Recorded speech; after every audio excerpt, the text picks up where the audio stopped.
Hello बच्चों, let us see this question. Discuss the broad challenges to democracy. Or different countries face different kind of challenges.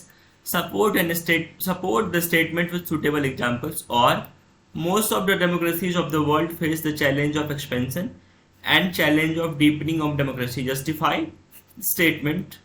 Explain the foundational challenge being faced by democratic government. Or how are some countries in the world facing foundational challenges of democracy? Explain with examples. Or how are challenges to democracy linked to the possibility of political reforms? Explain.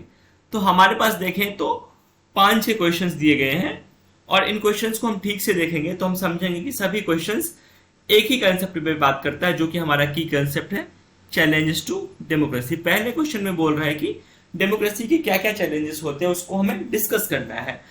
अब दूसरे में बोल रहा है कि different अलग अलग countries जो है वो अलग अलग टाइप की चैलेंजेस को फेस करते हैं. तो इस स्टेटमेंट को हमें सपोर्ट करना है सुटेबल एग्जांपल्स के साथ.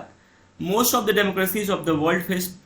अब बहुत सारी जो वर्ल्ड की डेमोक्रेसीज है, जैसे इंडिया हो गया, यूएसए हो गया, ये सारी democracies challenge of expansion face कर रही है या फिर challenge of deepening of democracy face कर रही है. इस स्टेटमेंट को हमें जस्टिफाई करना है, फाउंडेशनल चैलेंजेस को बताना है. कुछ कंट्रीज जो है वर्ल्ड की वो कैसे फाउंडेशनल चैलेंजेस को फेस कर रही है उसे एक्सप्लेन करना है.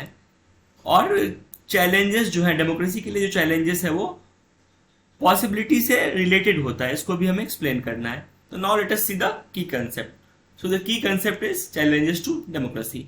चैलेंजेस टू डेमोक्रेसी क्या होता है? डेमोक्रेसी में जो डिफरेंट काइंड के चैलेंजेस होते हैं.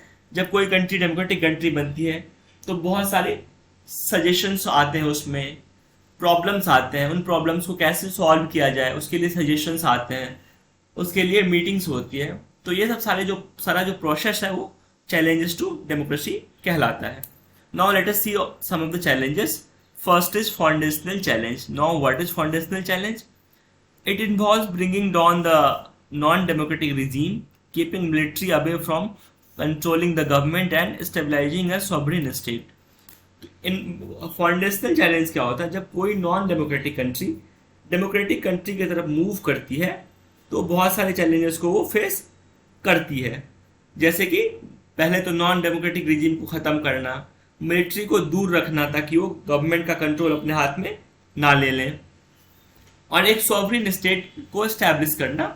सॉवरेन स्टेट का मतलब ऐसा स्टेट जो किसी अदर इन्फ्लुएंस में ना आए. सॉवरेन स्टेट मतलब ऐसा स्टेट जो किसी अदर कंट्री के इन्फ्लुएंस में ना हो. Let us see the second challenge, challenge of expansion. What is challenge of expansion? It involves applying basic principle of democracy across all regions, different social groups and various institutions. तो जो expansion का मतलब होता है, basic principle जो होती है democracy की, जैसे equal rights and opportunities, no discriminations.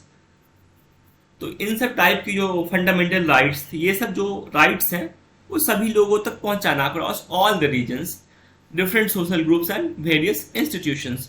Challenge of deepening of democracy. Democracy को डीप करने के चैलेंजेस.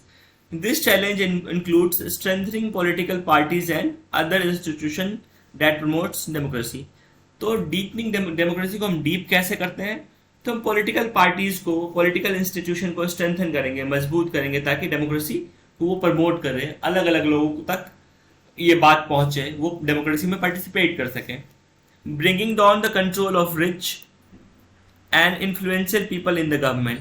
गवर्नमेंट में जो हो बस रिच एंड इन्फ्लुएंशियल पीपल ही ना हो, उनका कंट्रोल जो है यदि बहुत ज़्यादा है तो उसको कम करना. तो ये सब सारी चीज़ें आती हैं डीपनिंग ऑफ डेमोक्रेसी के अंदर. I hope you understood it well. Thank you. Best of luck.